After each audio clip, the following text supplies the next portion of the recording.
Hola, tomar apuntes no consiste únicamente en transcribir todo y cada una de las palabras que el profesor dice, sino saber extraer como si fuera un embudo de esas palabras los puntos más importantes o ideas principales, de manera que seamos capaces de recordar la información que estamos estudiando. Por eso, ponte cómodo porque en los próximos no más de 3 minutos vamos a contarte 3 de los métodos más populares que existen para la toma eficiente de apuntes. Por lo que sin más, empecemos. 1. El método Cornell.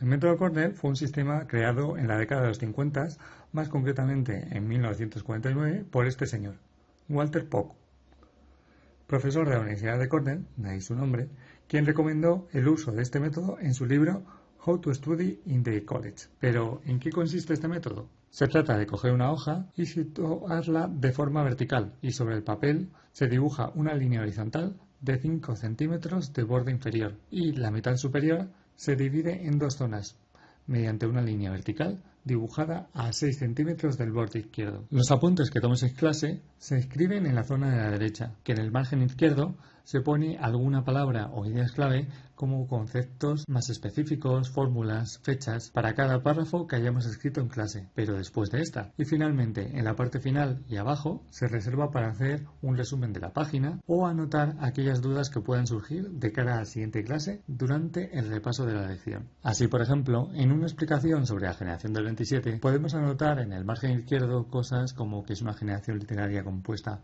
por jóvenes poetas nacidos entre los años 1892 y 1906, que sus poesías logran crear un balance entre la literatura española tradicional y lo moderno, inspirados en el movimiento vanguardista y la belleza de la poesía en su expresión más pura, que a la hora de estudiar relacionaríamos con sus características, o por ejemplo Pedro Salinas, Rafael Alberti o Gerardo Diego, con sus autores más representativos, haciendo en la última parte un esquema, o como en este caso, una duda que plantea el profesor. Método Outline. Quizá el más sencillo de aplicar, aunque no quita para que exija disciplina y sea bastante conservador. Este método es mejor hacerlo por ordenador porque requiere dejar espacios e ir completando ideas. La idea de este método es hacer un bullet que presenten los puntos más importantes del tema y después escribir los nuevos puntos que completen esa información. Y 3. El método Flow, creado por Scott Young, escritor que es más conocido por haber completado todo el currículum de informática del MIT en su versión autodirigida en solo un año. Scott recoge información con una técnica que denomina aprendizaje holístico, poniéndose el énfasis en el estilo de aprendizaje que emula a tu propio cerebro, creando redes interconectadas de información y evitando la memorización rutinaria o jerarquías de conocimiento, que consiste en aprender mediante redes de constructos o grupos de contenido. Aunque suene retorcido, existe una secuencia de aprendizaje holístico que te permite maximizar el tipo de aprendizaje que tiene tu cerebro en 5 pasos: adquirir, entender, explorar, depurar y aplicar, donde siguiendo con nuestro ejemplo trataríamos de adquirir el máximo volumen de conocimientos posibles sobre nuestra generación del 27, más simples y en menos tiempo, cosa que aunque parece muy fácil de decir, necesita de otras técnicas como el speed reading o leer rápido o mejorar el ambiente en el que estudiamos, pero eso dará lugar a otra serie de vídeos en los que ahora no me voy a detener. Entender sería el paso más crucial, ya que si no entiendes la superficie de lo que significa algo, de nada sirve. Por lo que en esta fase deberíamos, por ejemplo, entender que la generación del 27 tiene estas características porque su predecesora, la del 98, tenían una dominancia lúgubre, ya que estaban inmersos en una época de guerras e independencias de las colonias españolas. Explorar, donde empieza la propia magia del aprendizaje, ya que consiste en crear conexiones como la anterior, o incluso fuera de lo que te dan los propios profesores, poniendo en juego tu propia iniciativa. Depurar, donde echaríamos aquellos detalles que hayamos encontrado que quizá no sean relevantes a la hora de pensar o mezclarlo con otros conceptos, creando nuevos, y finalmente aplicar, en donde intentaremos buscar la experimentación. ¿Por qué no te paras a leer algo de Vicente Alexandre o Manuel Antonio Laguerre? Eso ha sido todo en el vídeo de hoy, pero ¿cuál encaja mejor contigo? ¿Conoces algún otro método o técnica que nos quieras contar? Como siempre, en la cajita de descripción, además de dejarte el enlace del libro de Walter Pock, te dejo también un PDF con una plantilla para poder hacer tu propio método Cornell. Por lo que sin más,